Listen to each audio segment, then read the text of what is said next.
What if I told you that you don't necessarily have to work harder in order to dig your biggest goals? Like, would you believe me or would you think I'm crazy? My guest today has cracked the code on how to work less and earn more and how you can also do the same. Yes, you heard that right. Erika Brown is a real estate investor and serial entrepreneur who went from living paycheck to paycheck to having a multi-million-dollar real estate empire that generates over 6 figures of real estate income each year. Her rental portfolio and experience cover everything from multifamily properties, single-family homes, land ownership, commercial properties, short-term and mid-term rentals, Section 8 rentals, and home building.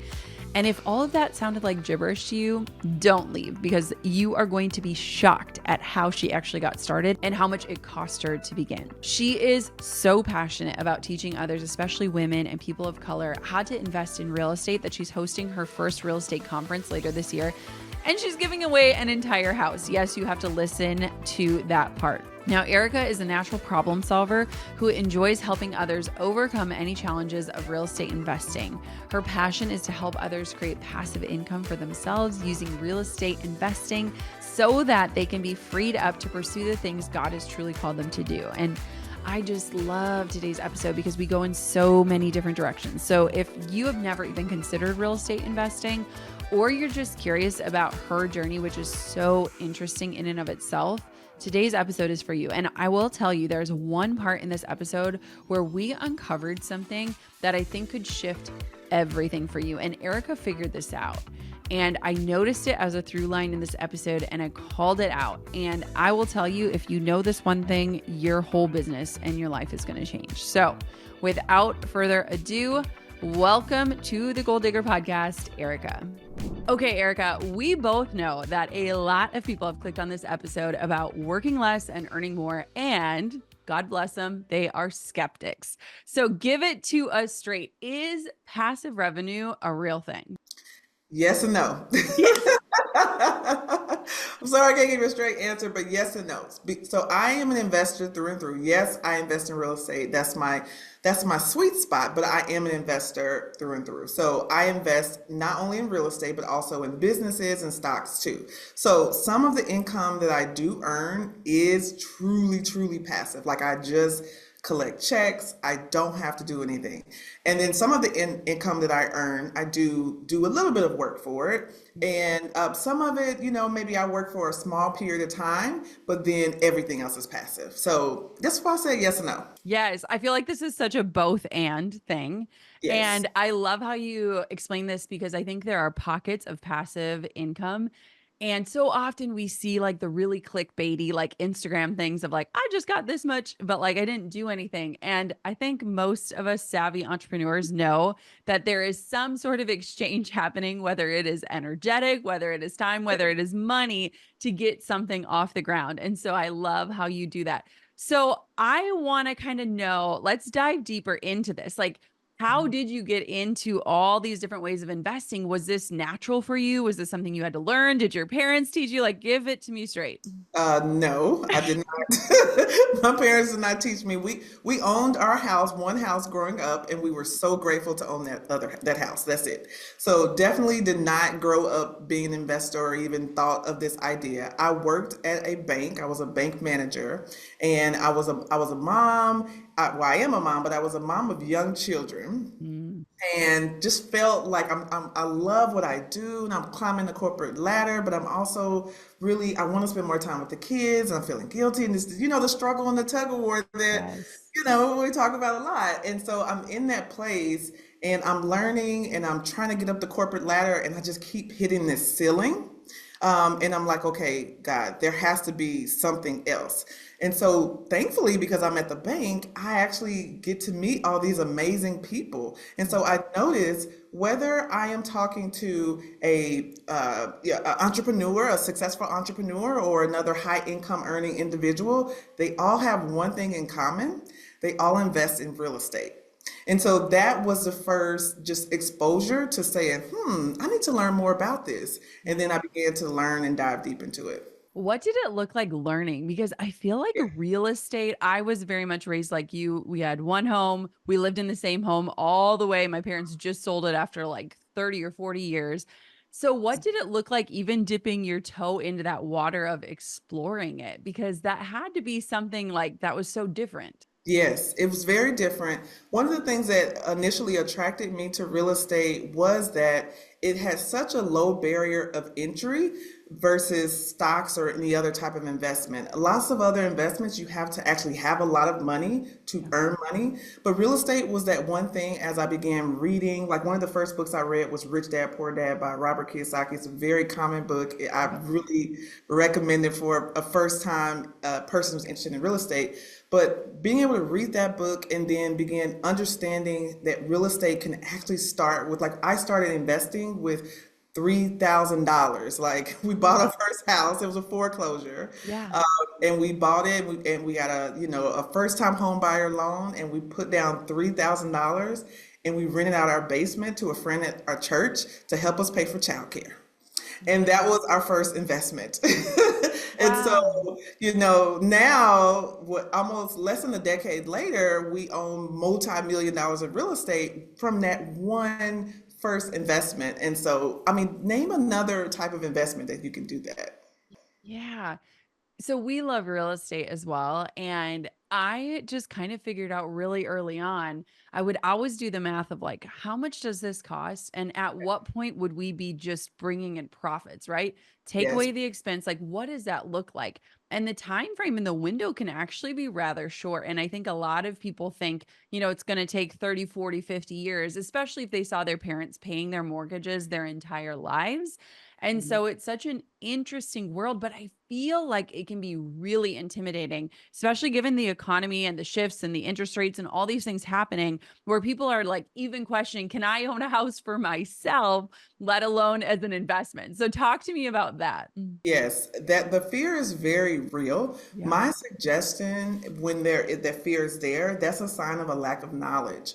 So when you begin increasing your knowledge, the good thing is we're in an information age where you can go to YouTube, you can go to Instagram, and Yeah. you can learn so much. And Yep. so being able to actually learn from people like my story and other stories out there, it really does help to demystify this idea of how complicated it is, because it is intimidating. But once you actually begin to break it down and just go one house at a time, it really does open up a whole world for you. Let's kind of go back to that initial question of like, how much work does it take? Because I think for some people, they are overwhelmed by the idea, let alone the work. So, walk Yes. me through give me an example of one of the properties you own and kind of how that works. Cause I think it's so Yes. fascinating. Yes, absolutely. So I'm here in Georgia, and we moved here maybe 14 years ago, and we love going to the mountains. That's like our thing. We went every year. We would rent a cabin, we would go to the mountains.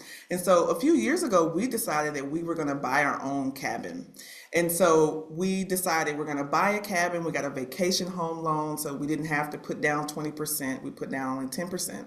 Yep. And so we bought the cabin, we closed on it, and we wanted to buy something that we have to do a little bit of work towards, so we can set it up and we can like take our time and like come on the weekends and casually, begin to renovate it and then rent it out. So we took about 6 months or so, and we would come on the weekends, and while we were there, we would paint, we would renovate, we would go to local thrift shops and restock the home. And so after about 6 months of just weekends dedicated towards renovating that property, then we were like, okay, we're ready to go. We put it on Airbnb, and now that property does really well. Every month, not only do we cover the expenses, but we also make money, and we get to visit it when we want to. So we had a short period of time that we decided to devote to getting it up and ready, or what I call stabilization, stabilizing the property. And Yep. then once it's stabilized, then we can go away and work on something else. And that property now just collects income. And even on a management basis, we set Yeah. up a team and systems to where maybe about 1 or 2 hours a week it takes for us to manage it. And I've trained my son to actually That's be the property manager of the awesome. property. Yes. Yes. Yes. Oh my gosh. Okay, so we have a very similar situation. We've had the same team for 7 years. They feel like an extension of our family, and Yep. even this morning we woke up and I'm like, "Hey babe, you gotta let William know if he can check out late today." And like so we're very in it and it's not fully Yes. passive, but like you can Yes. kind of choose how active you want it to be, whether you want to fully outsource it. I have a family member who owns homes and they fully outsourced that, they're Yes. very hands off and like I like to know like who's staying and like what are they celebrating and I don't know, like that Yes. just gives me so much joy. And so it is such a fun thing. And my husband does the majority of that, but I'll like poke in there and like send people recommendations and things like that. So it is so fun. What does your son think about it? Like, is this inspiring him? Oh, yeah, he loves it. He loves it. He's always sending them tips and like when we're in town, we go to these places and Yes. and then it's really great because my husband and my son will visit the property like once a month. And Yeah. so they'll go and he'll restock everything. So he's really invested in it because he's involved and we Yeah. really love that. We try to keep our kids involved as much as possible. I love that. Okay, so we've covered a bit of real estate, and I have a feeling we're going to circle back.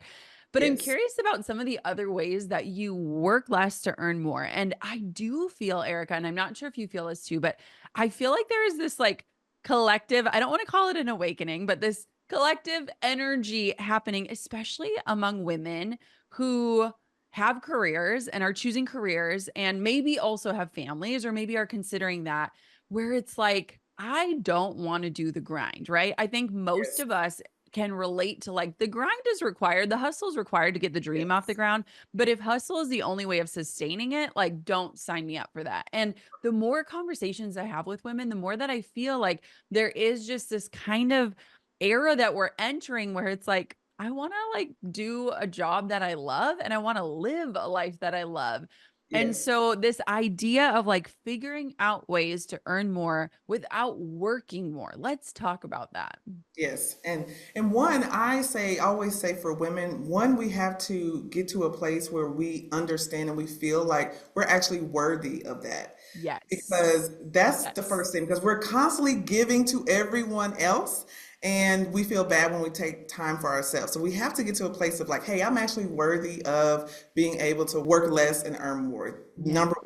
Then Yes. once we get to that place, then it's a matter of like identifying our zone of geniuses, our strengths, and how can we actually turn that and like monetize it in a way where we can begin earning money and figure out a way to automate our life to where we're not having to go the day-to-day grind every day.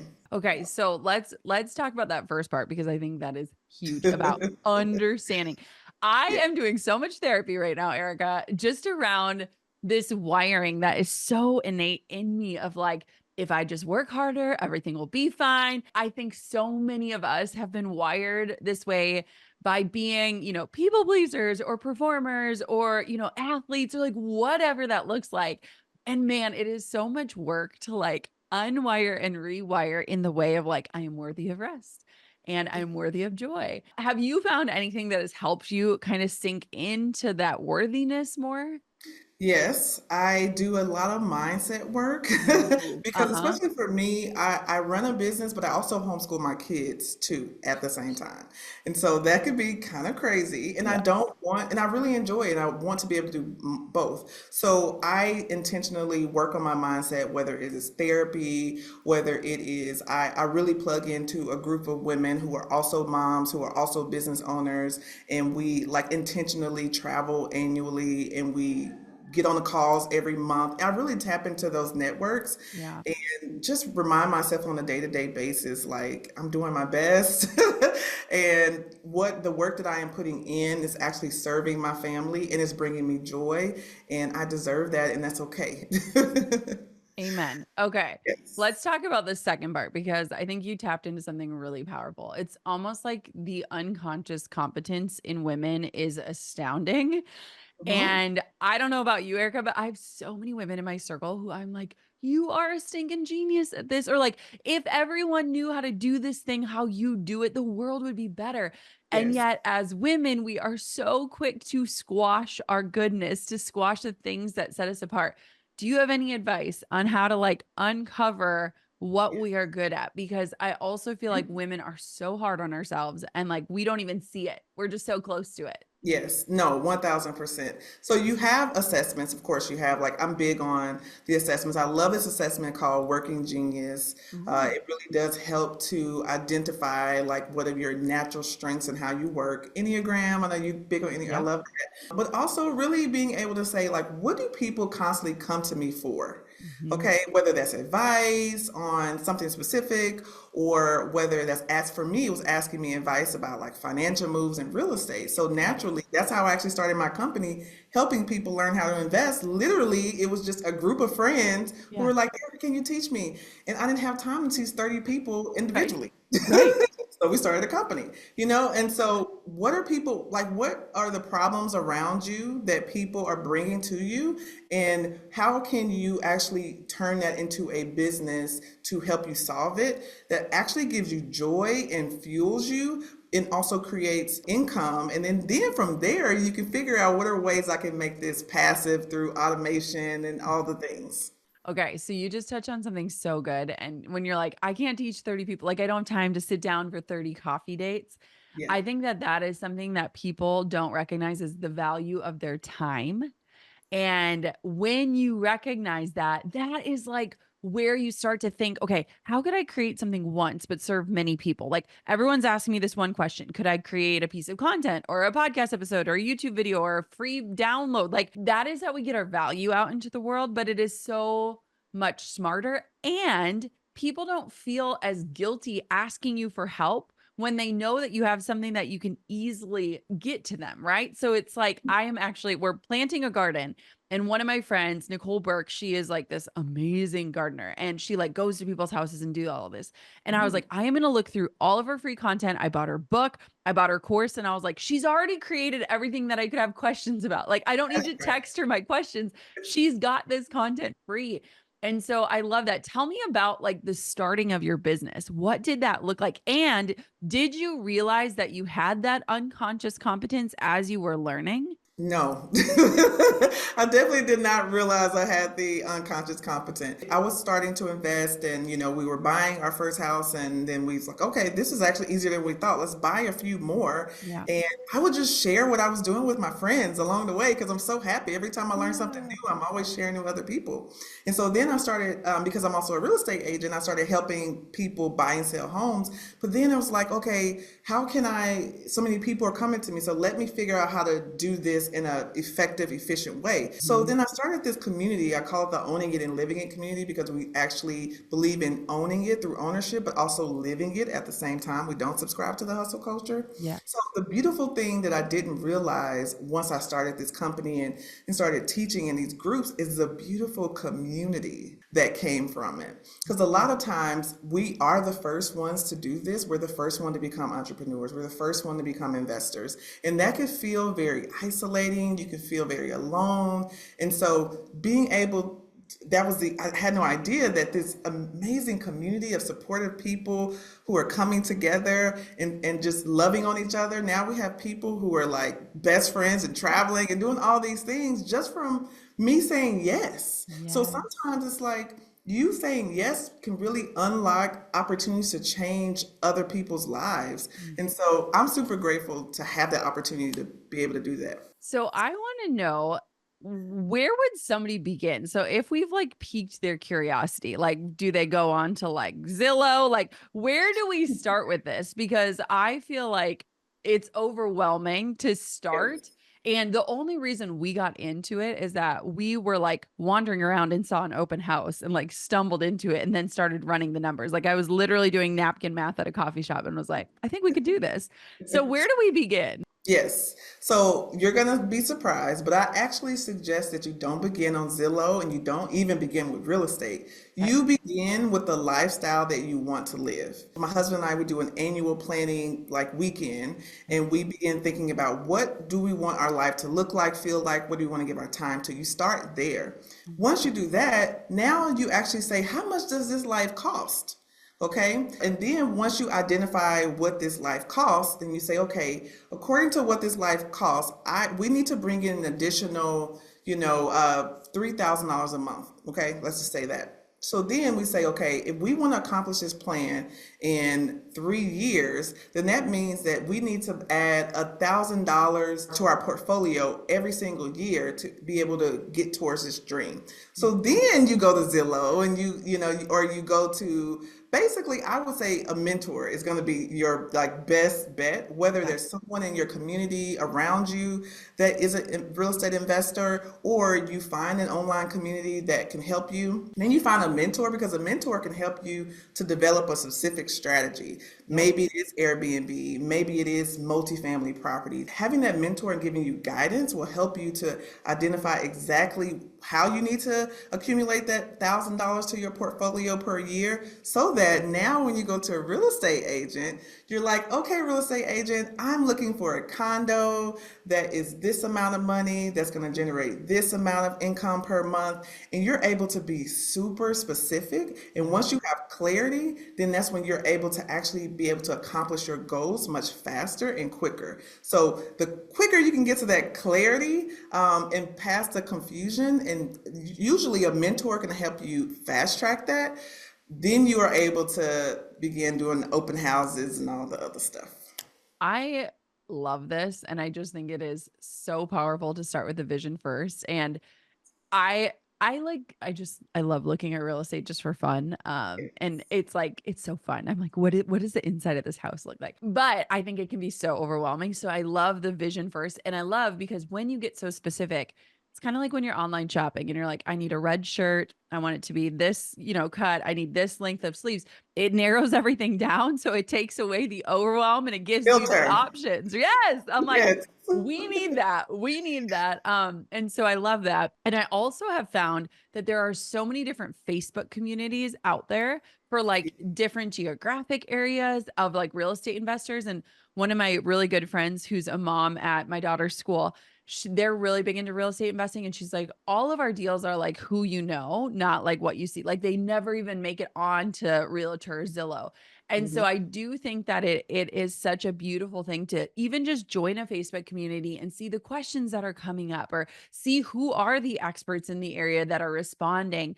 Because it's a free way to data mine and get insight, but also to like start to dip your toe into the water. I know my husband just went to a real estate conference and I was like, oh, they have those. I always forget that there are so many different niches out there where like you could find a conference for anything. Yes. And it's such an amazing industry with some really good information out there where it's like you don't have to go it alone. So I love that you talk about that. So inside of your community, how else do you serve your community members? Oh man, lots of different ways. So we start from even the person who's like, I don't really have money, but I need some direction. We have free resources on our website, to we have on-demand courses, and then as you continue to essentially level up your investing and level up your desire to invest, we have programs and groups that allow you to be able to get more access to myself and my coaches.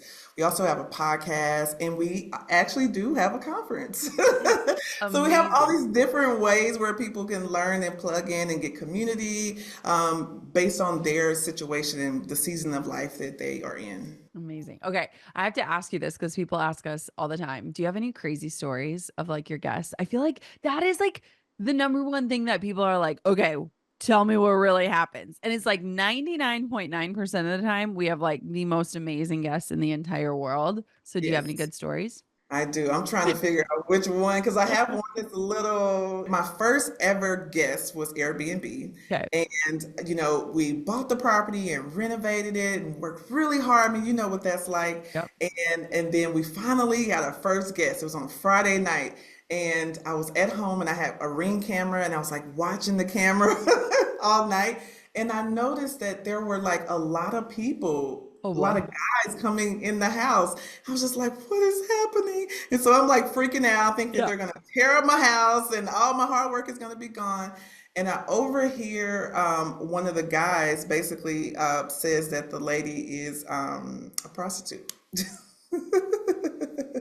And I was just like, I don't know what to do. And so then the next day, So then the next day I'll say, okay, well, let's wait and see what happens. And, maybe things will kind of calm down.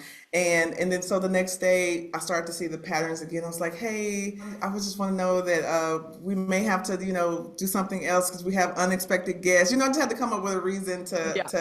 for that to end. And it did. She was really nice. And, I wanted to be respectful, but to say, hey, we can't have any extra guests Yeah. here. But that was my very first guest. So for some people, that would have been like, okay, never mind, we're not doing this anymore. Yes. But Oh I've my had some gosh. really crazy stories. Oh, well, and it's so interesting because I feel like overall you have such respectful people. We had one Yes. guest and I felt so bad, but we had this glass coffee table and I'm Hmm. pretty sure that there was some extracurricular activities happening with the glass coffee table Yes. because it broke. Yes. And we were like trying to understand like how that happened because it was like inlaid and like, Yes. we're not going to ask too many questions. Don't worry about the table. As long as no skirt, we'll totally take care of it. I think too, and this would be a good point to make is that like what you're looking for, you'll see. So if you're looking for an excuse of like, this isn't going to work, you're going to find that. Yeah. But also if you're looking for an excuse of like, hey, there's going to be a couple bad apples out of the whole bunch. And like, Yes. I am confident enough to handle that and whatever comes with it. Yes. Then you're also going to see that too. That's the worst. Like Yeah. that is the worst situation we've ever had. Yeah. So many people have been amazing. Yeah. So yes, for sure. Okay, so give me like what a day to day looks like. You homeschool, you manage properties, you have a community.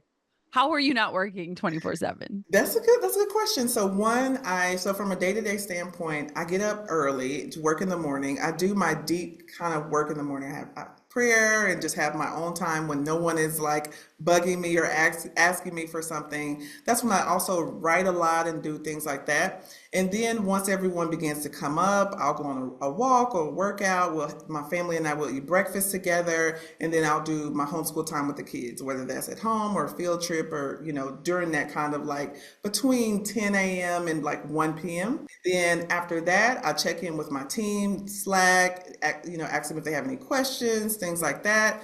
And that's kind of it. And that's how I flow. And then maybe once a month or a couple times a month, I have calls in the evening, maybe one night a week with my clients, and I'm helping them troubleshoot, do through things. And I really like it because I get to flow pretty well. So I work about 3 days a week for a few hours. And we travel every quarter. What else? I mean, I'm able to like take Mondays off, Fridays off, weekends off. And so we're able to just work at a small amount of time, but very efficiently. And I do think that that's also because of my team as well. I have created a team over time of A players. I like to say A players, and so they're really good at what they do. And so I'm able to communicate the vision, and then they're able to actually execute it and put it together. What do you think made you realize that like you didn't want to hustle? Was there anything in your Hustling, life? hustling, Yeah, and burning out. the burnout. Yes. I do you have a story about that? Because I just feel like so many people have that. And it's like when you meet people on the other side, you know that there was the other side of that that led Yeah. them to this point. What was that like for you? For sure. I mean, it was a situation where I had someone in my family that were having really hard mental health issues. And they needed our support. And so it was a matter of I have this one-on-one call that I have to be on with this client, or I need to be able to support this family member. And having to make that decision and getting to a place of just feeling like I was just showing up and being a robot and not even like really fully engaged in what I was doing really led me to like breaking everything down. I took the summer off, I hired a coach, and I just had to go back and figure out, one, do I want to continue to run this business? Do I want to continue to do this? And are there better ways that I'm missing that Mhm. I can continue to serve my clients and live out my dreams without sacrificing my time.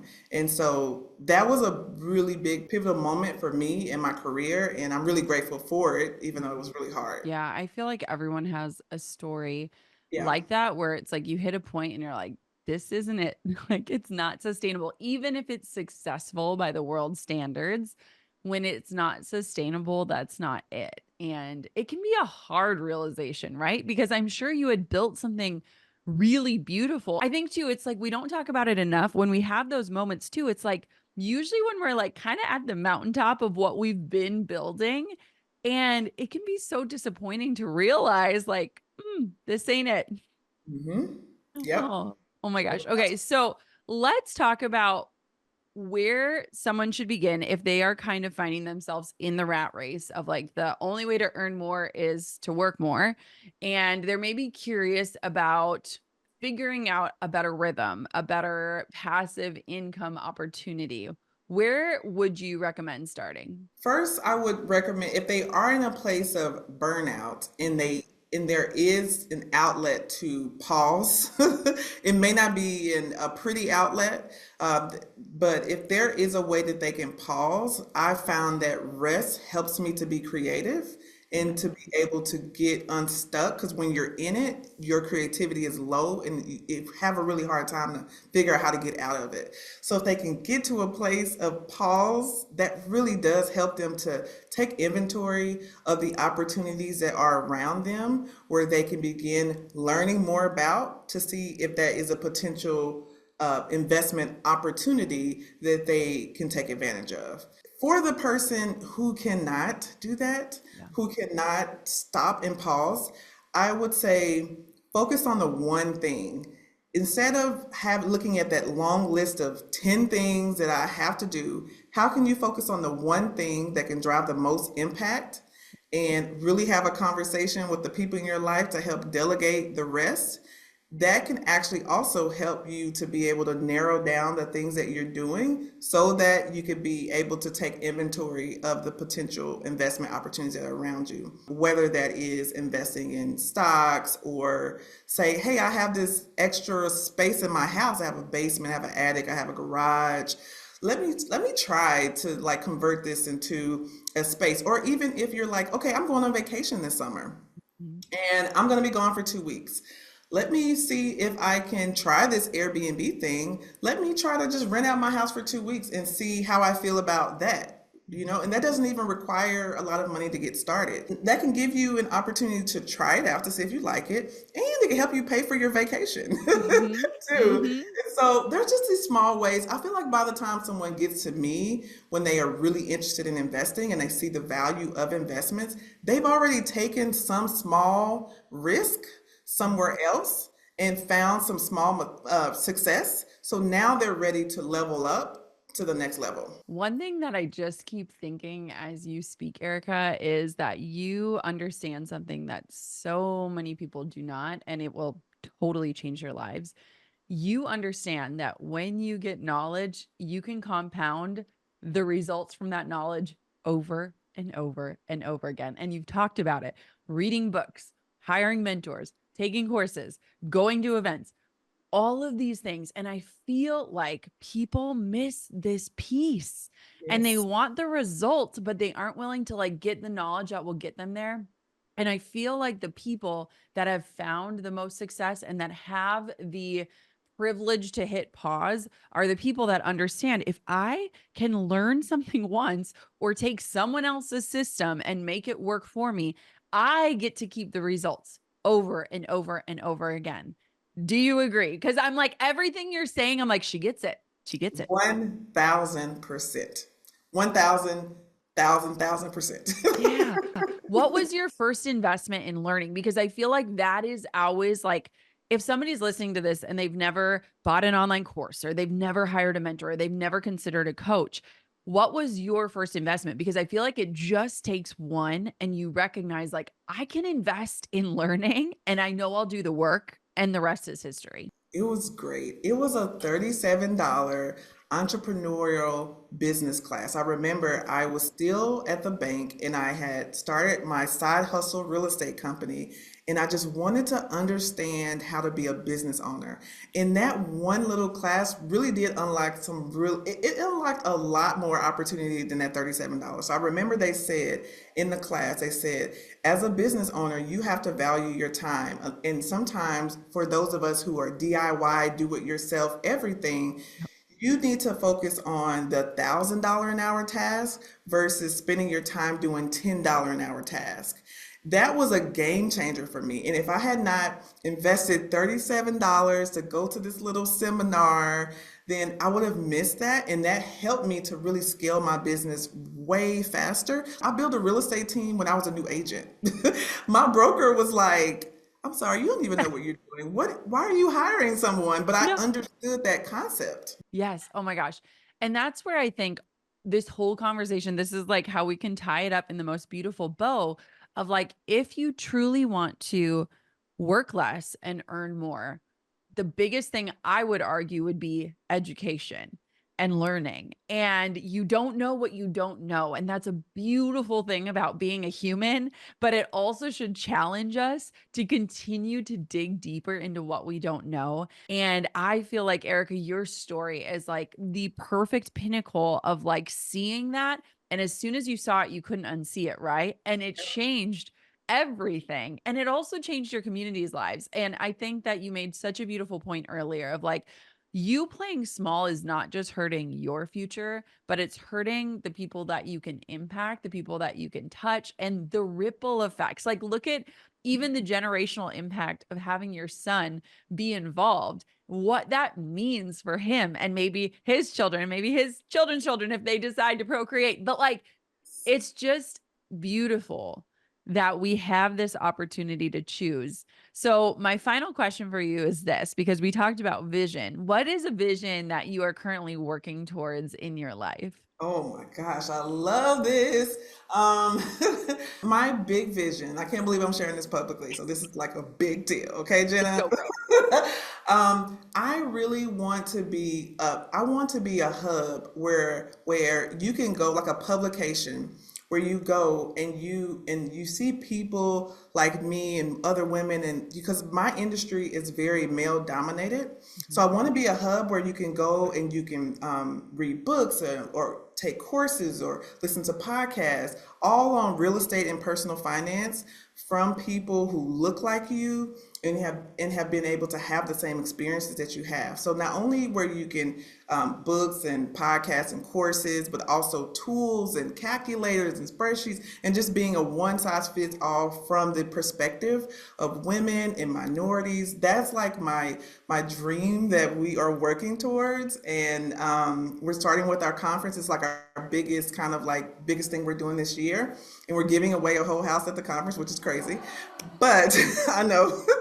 But I'm really excited to see that dream and more people be impacted by this information and to know like you can do it too. You really can. Yes. Okay. So now everyone's dying. Where can they connect with you?